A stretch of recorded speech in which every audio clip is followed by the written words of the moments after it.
Cyber অপরাধ করলে কঠিন শাস্তি হবে। ফেসবুকে বা কোনো গণমাধ্যমে কাউকে নিয়ে মানহানিকর বা বিভ্রান্তিমূলক কিছু পোস্ট করলে, ছবি বা ভিডিও আপলোড করলে, কারো নামে অ্যাকাউন্ট খুলে বিভ্রান্তিমূলক পোস্ট দিলে, কোনো স্ট্যাটাস দিলে কিংবা শেয়ার বা লাইক দিলেও সাইবার অপরাধ হতে পারে। অনলাইন ব্যবহারে সাবধান বা সচেতন থাকার কোনো বিকল্প নেই।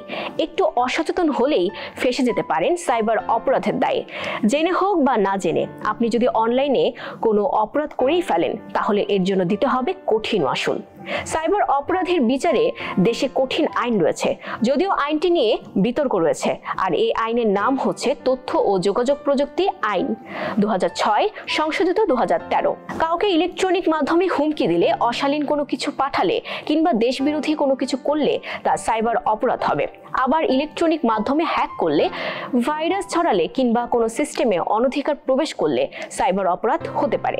এছাড়া অনলাইনে যে কোনো অপরাধমূলক কর্মকাণ্ডে জড়িত হলে তাও সাইবার অপরাধ। কোনো কারণে আপনি যদি সাইবার অপরাধের শিকার হন তাহলে আপনার নজরে আসা মাত্রই আপনি আইন শৃঙ্খলা রক্ষাকারী বাহিনীর কাছে বিষয়টি জানাতে পারেন। প্রয়োজনে সাধারণ ডায়েরি করে রাখতে পারেন। বাংলাদেশ টেলিযোগাযোগ নিয়ন্ত্রিত কমিশনে লিখিতভাবে জানিয়ে রাখতে পারেন। এতে করে কেউ আপনাকে মিথ্যাভাবে ফাঁসানোর চেষ্টা করলে আপনি কিছুটা সুরক্ষা পেতে পারেন। আপনি যদি সাইবার অপরাধের গুরুতর শিকার হন এবং প্রতিকার পেতে চান তাহলে তথ্য ও যোগাযোগ প্রযুক্তি আইন 2006 সংশোধিত 2013 এর আশ্রয় নিতে পারেন। এই আইনের আওতায় থানায় এজাহারের দায়ের করতে পারেন।